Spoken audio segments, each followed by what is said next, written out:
Jimmy Haslam had no idea what was coming.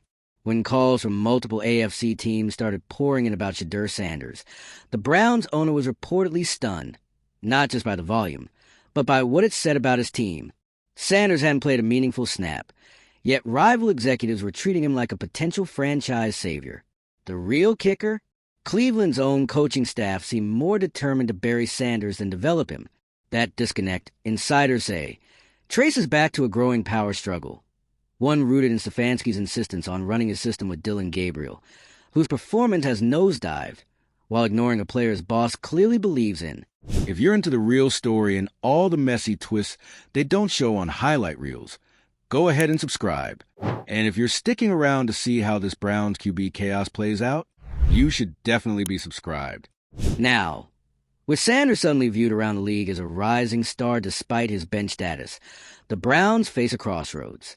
Every trade Inquire highlights just how much potential is being squandered.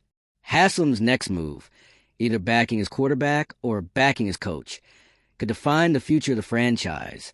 If the team can't align its leadership and finally unleash its most talented passer, it risks wasting an elite defense and another season of dysfunction. The Cleveland Browns are officially a walking contradiction. On one hand, they've got a defense playing at historic levels, anchored by an unstoppable Myles Garrett, who's making quarterbacks question their life choices. On the other hand, a quarterback room that might as well be a revolving door of bad decisions, and somehow, the most promising name on the roster, Shedeur Sanders, is still glued to the bench. And not because he's underperforming, not because he's unprepared, but because of a back injury. That's what the Browns are telling the public. Meanwhile, Shedeur's out here throwing pregame like he's warming up for a QB1 slot. So naturally, eyebrows are raised, fans are furious. And the rest of the league? They're taking notes. Multiple AFC teams have reportedly picked up the phone and are actively calling the Browns about a trade for Sanders. And Browns owner Jimmy Haslam? He's blindsided, stunned, because it turns out the kid he believed in, the quarterback he advocated for in the draft, has become one of the hottest names in trade talks. And the only person who doesn't seem to want him?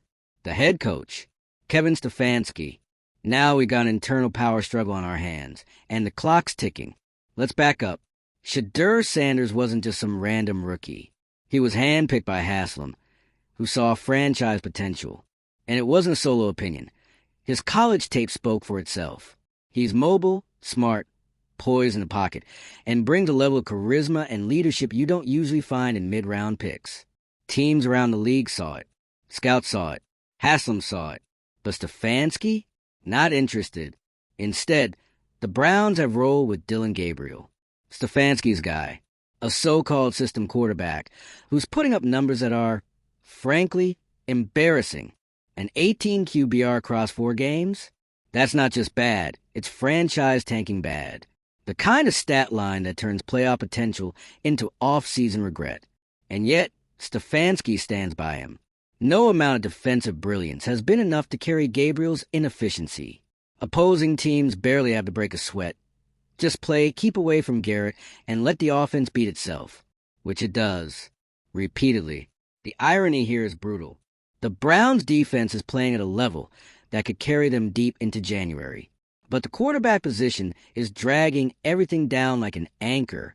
And while the fan base is begging to see what Shedeur can do, the coaching staff won't even let him sniff the field.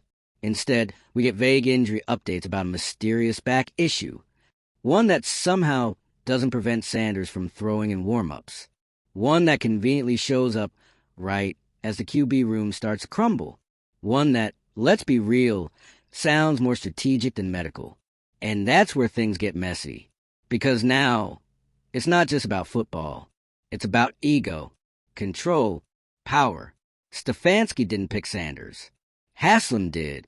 And rather than develop the talent, Stefanski appears more interested in making a point, sticking with his guys, his system, and his narrative, even if it costs them the season.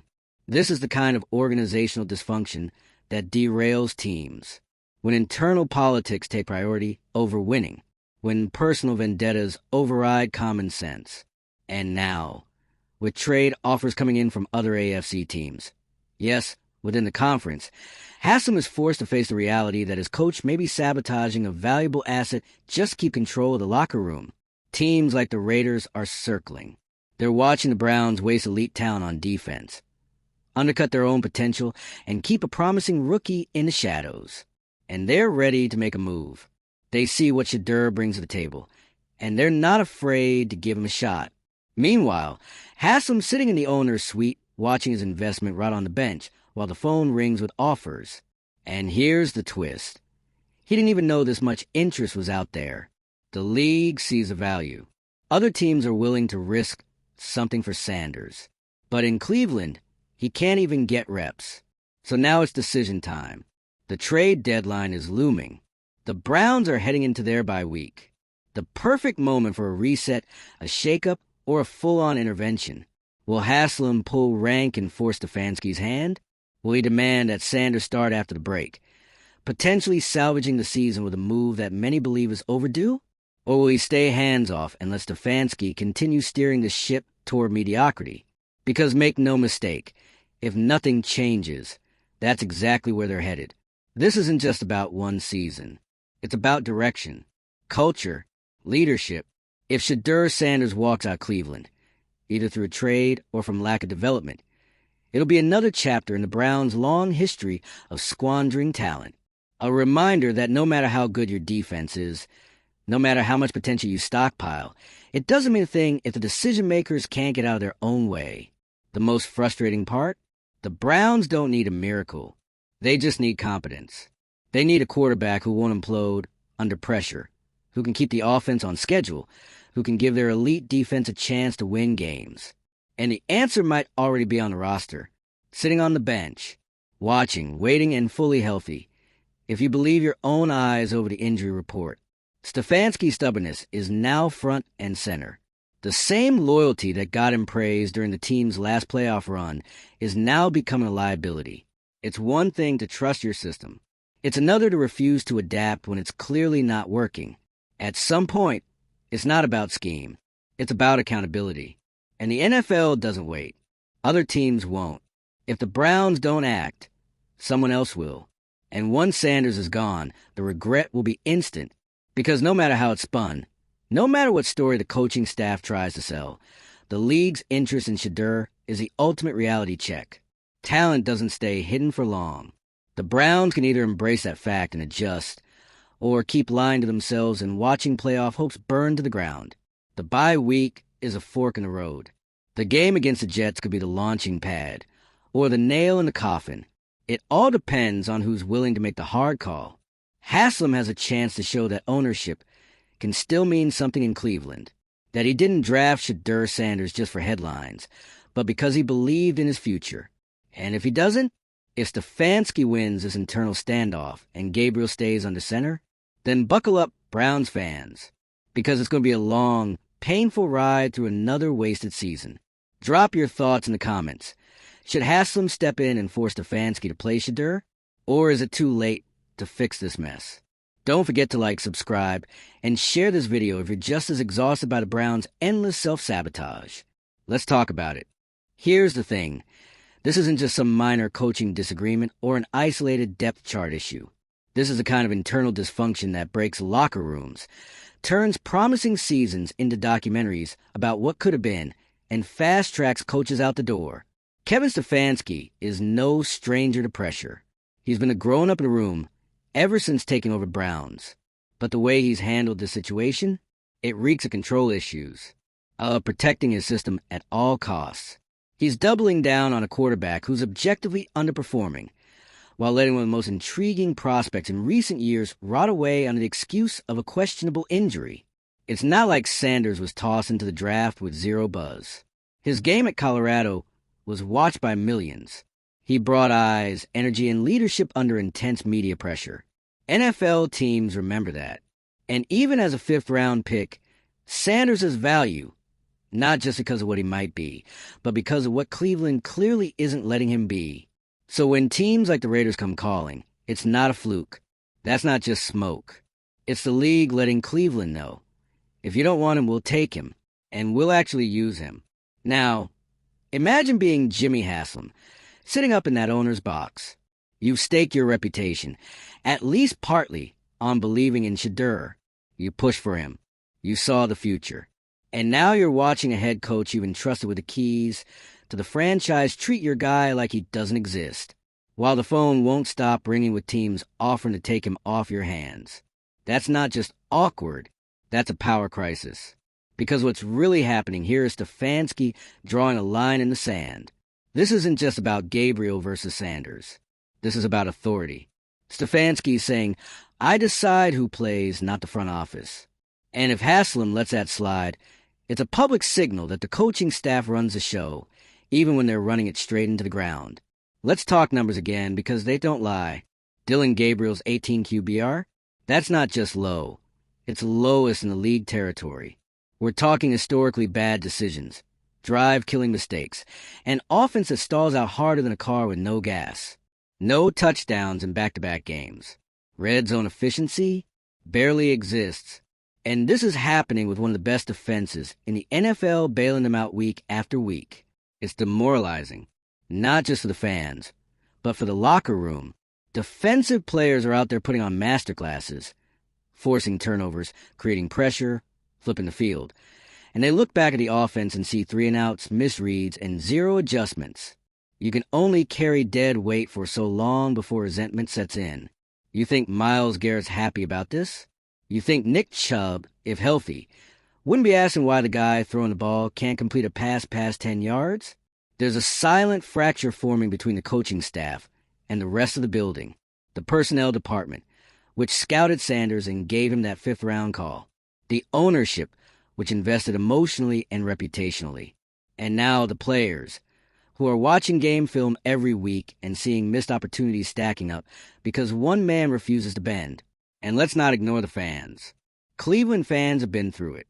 This isn't their first quarterback controversy rodeo, but this one feels different. This one feels preventable. They're not watching a talent deficit unfold. They're watching organizational stubbornness strangle potential, and they're not quiet about it. Social media is lighting up with calls for Sanders. Post-game shows are hammering Stefanski's decision-making. Every time Gabriel throws another pick or stalls another drive, the question gets louder. Why not try something else? But nothing changes. And now we're at the point where AFC rivals are openly trying to poach the guy who can't get a single snap in Cleveland. Think about how embarrassing that is. Other franchises are so confident in Sanders' ability that they're calling in division, trying to trade for him, and Cleveland is still pretending he's hurt. That's not sustainable. You can't bury that kind of talent forever, especially when it's being validated by the rest of the league. And here's what's really wild. The Browns don't even need Sanders to be a superstar. They just need competence. Someone who can read a defense, make safe throws, move the chains, and let the defense do its thing. Shedeur doesn't need to come in and throw for 400 yards. He just needs to be functional. And by all accounts, he's more than capable of that. Instead, Stefanski is clinging to Gabriel, hoping something clicks that clearly isn't going to. And every week that goes by, the opportunity for a mid-season turnaround slips further away. That bye week we mentioned earlier, it's not just a breather. It's a lifeline. It's the one chance Cleveland has to reset, realign, and right the ship before it's too late. But if they come out of the bye still trotting out the same broken formula, it's over. The season will spiral. And no amount of sack records or defensive touchdowns will be able to save them. So what's it going to be? Does Jimmy Haslam walk into that facility and put his foot down? Does he remind everyone who signs the checks and make it very clear that Sanders is getting his shot, with or without Stefanski's approval? Or does he let this slow-motion implosion continue, knowing full well that he's sitting on a potential franchise QB while the rest of the league makes their move? Because the offers aren't going away. If anything, they're about to get more aggressive. Teams smell blood in the water. They know the Browns are fumbling the situation. And if Sanders ends up traded, especially to a conference rival, you better believe Browns fans will never let that go. If Shedeur goes somewhere else and starts cooking, this becomes another chapter in Cleveland's long history of letting quarterbacks slip through their fingers. Another, what if in a franchise already drowning in them? And maybe that's the most tragic part. The Browns don't have to blow anything up. They don't need to rebuild. They don't need to go searching. The guy they need is already in the building. Healthy, eager, waiting. All they need to do is get out of their own way. This isn't even just about Shedeur Sanders anymore. This whole situation has turned into a litmus test for the Browns as an organization. It's not just about a quarterback controversy. It's about culture. It's about identity. It's about whether this franchise is actually serious about winning, or if it's still stuck in the same old cycle of dysfunction that's defined Cleveland football for decades. And what makes this even more infuriating is that, for once, the pieces are actually there. The Browns don't need to rebuild. They don't need to tank for picks or pray for free agency miracles. They've got a championship-caliber defense that's suffocating opponents every single week. They've got explosive offensive talent, just waiting for someone to deliver the ball. And in Shedeur, they might already have a young, controllable quarterback who can grow into something special. But instead of developing him, they're gaslighting the entire fan base with vague medical updates and stubborn play calling. And it's not just the fans who see it. The entire league does too. That's why teams are calling. That's why executives are circling. Because when other franchises are more confident in your rookie QB than you are, that's not just mismanagement. That's malpractice. There's something truly wild about watching a team this talented sabotage itself in real time.